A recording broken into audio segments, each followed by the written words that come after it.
In my video about the Four Noble Truths, I talked about the last of the Four Noble Truths, which is basically going to be the Noble Eightfold Path, and that's what we're going to talk about today. So the Noble Eightfold Path is the Buddhist teaching on how to get rid of dukkha or suffering in our lives, which is a primary goal of Buddhism. So the Eightfold Path is what the Buddha taught for his entire life, the rest of his life. That is what he taught. It is the basis of all Buddhist practice. So when we look at all these different Buddhist traditions out there, we may think, well, they're all different, they're all practicing differently, but they are all actually rooted in the Four Noble Truths, and they are all actually practicing the Noble Eightfold Path. So all Buddhist traditions follow what's called the threefold training. So there is wisdom, there is conduct or morality, and then there's discipline or meditation. So this is a threefold training that all Buddhist traditions actually practice. It just looks different, and there's different ways it's interpreted and practiced, but it's all going to be the same, and it's all based upon the Eightfold Path. So why do we have the Noble Eightfold Path? So basically this was the Buddha saying, if you actually practice all these parts, you're able to get rid of dukkha, you'd be able to be enlightened and realize your natural state of nirvana, which is devoid of dukkha or suffering. And so it sounds really easy, like, well, I can do all these steps, but it takes, definite effort and diligence and practice and time and understanding to actually do all of these parts.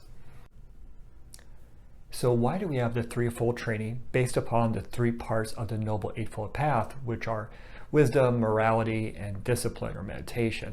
So there's a reason for that. When we look at the Eightfold Path, I'm going to go back to my last video as well about the Four Noble Truths. Dukkha is basically, a wheel that's not perfectly round. So basically, our life is not, perfect in the way that we are interpreting it, where we're living in it, etc. That it's like going down a road that's, bumpy because of our tires not actually round, so it's very uncomfortable, right? Now the opposite of that is sukha, which is a perfectly round wheel. And so that's what the Noble Eightfold Path is doing. It's helping us, get us round, if you will, so we can go down that road, which is our existence, as it should be. Nirvana. We're blowing out, greed, anger, delusion, these fires, these poisons. And so that's what the Noble Eightfold Path is helping us to accomplish, so we can get rid of dukkha. Now, the threefold training, these three parts of the Noble Eightfold Path, they're helping us do a few different things.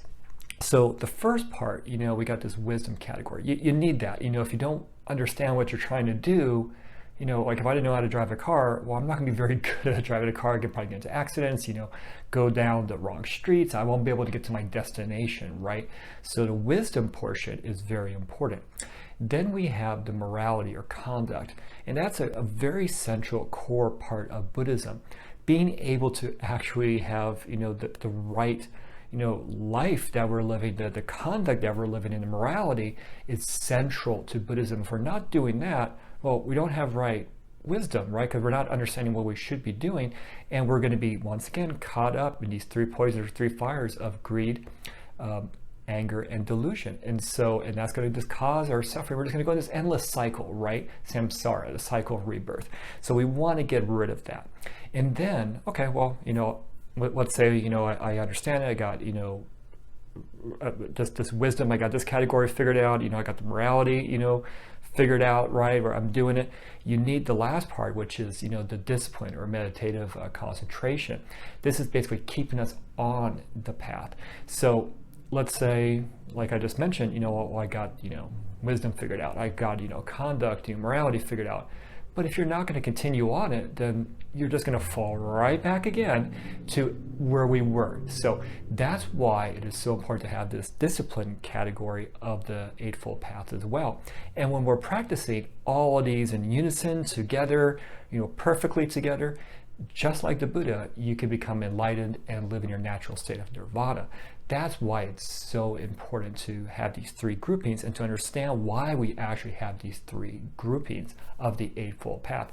They're not truly independent of each other. They actually work in conjunction with each other. So, for example, Venerable Thich Nhat Hanh, he has coined the phrase interbeing. So very much they're interbeing right there. They all, work together. They may seem separate, but they're not separate. So let's talk about the first part of the Noble Eightfold Path, which is going to be the wisdom grouping or category. So we have two parts to this. We're going to have right view and also right thought. So right view is really important, and you can kind of liken it to a first step on the path or a cornerstone or central, portion of it. And the reason is right view is helping us understand, the nature of all phenomena, what it really is. And that's important, because if we don't really kind of understand that, the rest of the Noble Eightfold Path is going to be kind of difficult to follow as well. So what we're really talking about here is, understanding, how things arise and fall, cause and effect. So we do that through a few ways with right view. It's using the Dharma seals, it's using the Four Noble Truths, it's using 12 links of dependent origination. We're using different, Buddhist teachings to help us, get right view down pat. Now, this can be a very hard teaching for Buddhists, even experienced Buddhists, to really, follow and understand, because we're just, covered, if you will, with so much delusion. We're not really able to see this true nature of all phenomena when we're actually encountering them. So that's why, basically, when we talk about right view, we're seeing that all the Buddhist teachings that are out there that help us with eliminating the three poisons of greed, anger, and delusion are right view. That's helping us break down this belief in a permanent, everlasting self, break down the belief in that things are permanent. So it's helping us with the teachings of impermanence and non-self. That's why right view is so important. We're understanding, yes, phenomena, does not have a permanent, everlasting self, and it's impermanent. So those are really important, because then that can help us, as I just mentioned, with the three poisons. And that's a good segue into right thought. Right thought, you can probably think about a different terminology as maybe right determination, or just being determined, right? As we, start encountering phenomena, it's very easy to kind of slip away and go back to what feels good. We're right back into delusion, right? But the three poisons, or three fires of greed, anger, and delusion, is what's keeping us trapped in the cycle of rebirth, keeping us in this existence of samsara, which is resulting in dukkha. We're not living in our natural state of nirvana.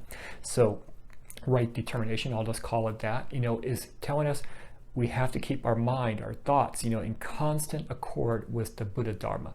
We keep our thoughts, that determination, that effort, as it relates to the Buddhist teachings, because that's helping us, just like we mentioned with right view, with breaking down, this delusion. So we're no longer going to have this greed, anger, delusion, these three poisons that are making us sick, or we think about them as fires, as burning us. Why would we want that, right?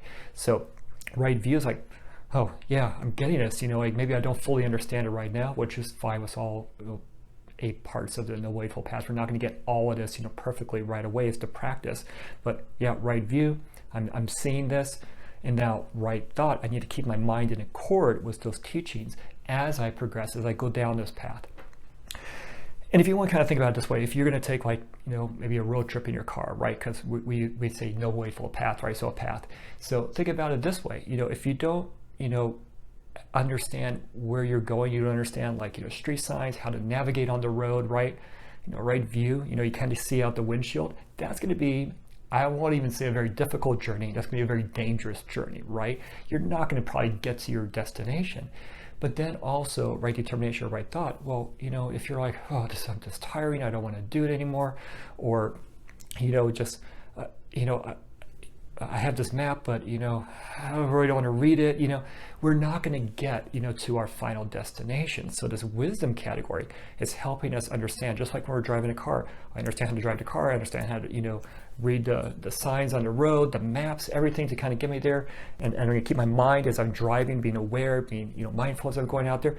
As you're kind of seeing, is going to interconnect with the rest of the Noble Eightfold Path, and that's a good way to kind of look at it. This wisdom category is so important in the training. Now, it's a constant, effort, constant, determination you have to have on this. That's why we have, for example, even on right view, we got monastics, we got teachers that help us with that, just as a layperson. That's going to be very hard to understand. Even for monastics, that can be very hard to understand. This is why we devote our practice, in Buddhism to understanding stuff, right view, but then keep our mind in accord, right thought, determination with those teachings, because they're going to help us with the rest of the Eightfold Path. Everything's interconnected in the Noble Eightfold Path. Now, the next grouping in a Noble Eightfold Path is the conduct of morality portion. So we think about this as, well, why do we really even have it as part of the Eightfold Path? Can't I just have an intellectual or determined, effort to become awakened or enlightened, just through meditation, and great, I'm in Nirvana? Well, no. And if we think about it, Nirvana, being an enlightened individual, everything is actual morality and conduct. If you are actually not, following these portions right here I'm going to talk about, you're actually not in accord with the Buddhist Dharma. You're not, doing things correctly, because your actions, your karma, is not wholesome. It's unwholesome. So we have three parts. We have right speech, we have right action, and we also have right livelihood. So right speech is our verbal karma, obviously.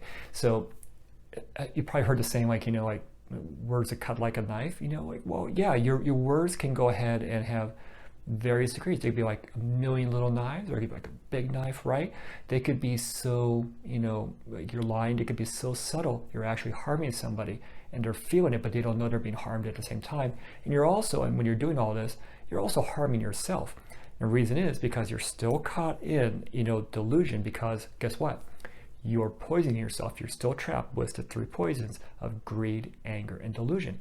Every time you don't have, we're going to talk about all of these here in a second, right speech, right action, right livelihood, we are trapped in, and we are poisoned by greed, anger, and delusion right there, because we are negating the Buddhist teachings of impermanence and non-self, cause and effect. We're like, whatever, when we're not doing right conduct and right morality. And right speech is, I think, especially in our modern world, it's so commonplace, to have wrong speech.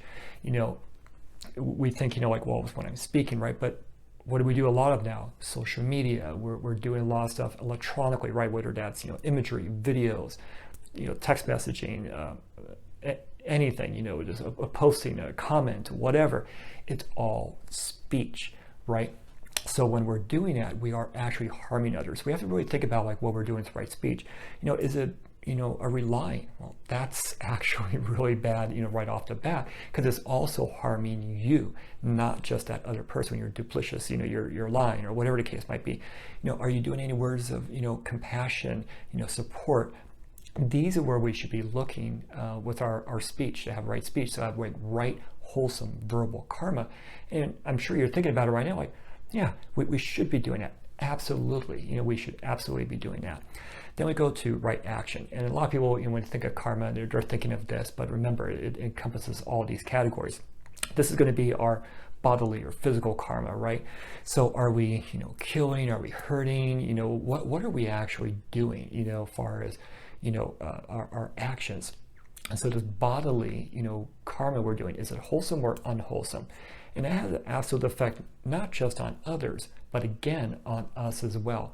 Because when we're talking about all of this, maybe you're thinking, oh, whatever, whatever action I took that's unwholesome, I still feel good about it, Do you really? You're probably still caught with those three poisons of greed, anger, and delusion, where you believe, that was okay to do. And so that's why, like right view and right thought are important for that wisdom category. We have to really understand these Buddhist teachings and concepts and everything else in the Noble Eightfold Path to, really do wholesome karmic actions. So when we talk about, these bodily actions, right action, it's also verbal. You're doing, in my opinion, you just can't, verbally say something or type something out, without some, kind of bodily actions as well. So I really feel they're connected in a lot of ways, but of course, right speech is a little bit different in that context. But, we can have like wholesome or unwholesome speech, and also wholesome or unwholesome, bodily karma as well, too, actions. Then it goes into right livelihood. So right livelihood, definitely gets people, sometimes, up in arms, like, oh, I don't believe that's, wrong livelihood. I believe that I'm doing okay. Or like, well, what do you mean about all this? When we're looking at these, 3 different portions right here, this kind of morality, it's actually based upon the 5 precepts we, take as laypersons. So when we're looking at right livelihood, we got to look at, what our jobs, our professions are. Are we, killing? Are we, selling intoxicants? Engage in sexual misconduct, etc., right? We're trying to, we're stealing. We need to really see like what we're actually doing, because not only are we, likely harming others, but we're harming ourselves. We're pulling ourselves further and further away from Nirvana, further away from, true understanding, enlightenment, awakening, whatever you want to call it, however you want to look at it. It's taking us away, because a lot of times, our unwholesome karma comes from what we do in our lives. And for a lot of us, that could be our jobs, but it's not just about your jobs. It's your livelihood. It could be your hobbies. It could be what you do with friends, like when you go out in the world to the grocery market, are you always really mean to a cashier or something like that? Or are you just, you can make up your own scenarios right here, but it's just not about, your job. It's about your livelihood. But for a lot of us, our jobs do make up a good portion of that as well. So the morality or conduct portion of the Eightfold Path is really important, and we're going to have, to various degrees, difficulties with it. I think right livelihood is probably a good example. Maybe you are, with people who you should not be hanging out with, as friends, because, they're engaged in a lot of like, unwholesome actions. That's something you have to really focus on, right? And move away from. Or maybe your job involves, just killing, in the intention, you see your mind, changing, like, I'm okay with killing. Oh, wow. You become okay with, killing. That might not be good. Or maybe you're engaged with lying in a bad way, so not in a way that may, protect others, like, protect somebody from being hurt by like a criminal, like, oh, no, there's nobody inside here to protect them, but like in a bad way. So we got to look at our intentions on all of these in this conduct morality portion right there. Is what we're doing for right speech, right action, right livelihood in accord with the Buddhist teachings? Is it our intentions right in all of these, or is it wrong or unwholesome? And that you really have to look at. So it's not always like a zero sum or black and white. We got to really look at what we're actually doing. And the Buddha had various past life tales where he took actions we might go, wow, that's not in accord with right speech or right action or right livelihood. But when he was doing it, he was basically doing it as a bodhisattva. He was basically doing it to help others. He wasn't doing it, with the intention of like, I enjoy killing, or I enjoy lying, or I think this is great. No, he was doing it because he felt compassion, and loving kindness for others, and he was overwhelmed, to take certain actions that may seem not in accord for what I'm just talking about, but they were. Now for us, especially just starting out in Buddhism, it can be very easy to fall in that trap, like, oh, well, Buddha did that, well, I'm okay to do that. Well, do you have like right view and right thought? Are you kind of like understanding everything else? I can, speak just as a regular lay person like you. Probably not. We are so covered in delusion. It's going to take us a long time or lifetimes to kind of get to even where the Buddha was in prior lifetimes. So we really have to, be careful. And these are not to, put these, harsh rules on us or to beat us down or anything else like that. All of the Noble Eightfold Paths is to help us with getting to Nirvana, to become enlightened, right? To get rid of these poisons, that are inside, that we're ingesting, greed, anger, and delusion. It's all to help us with that. It's not to punish us. So think about that too when it comes to that conduct or morality section.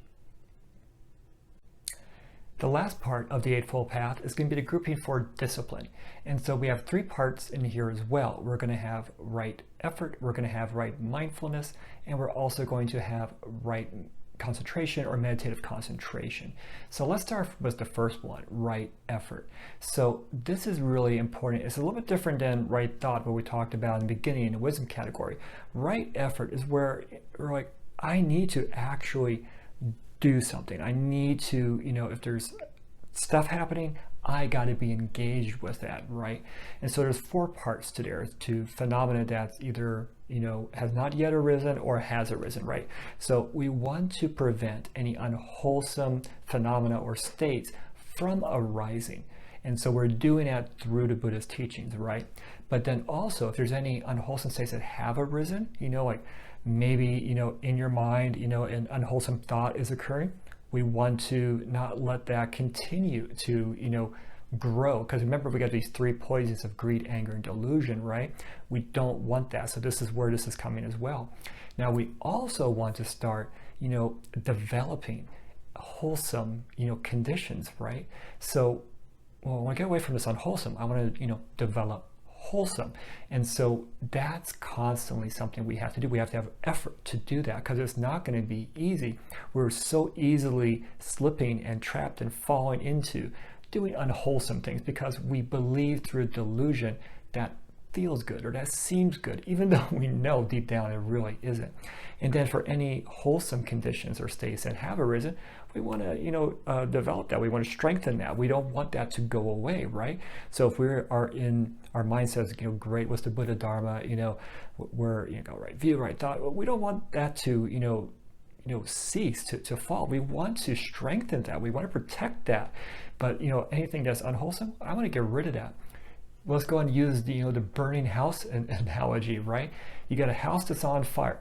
Would you go, well, I hope, that the fires can grow or continue growing. It feels warm. It, sometimes burns me, but yeah, it's okay. Smoke sometimes irritates my lungs, but I'm used to it. No, we want to have the fire out. Those are your unwholesome, states or conditions, right? We don't want a fire to start.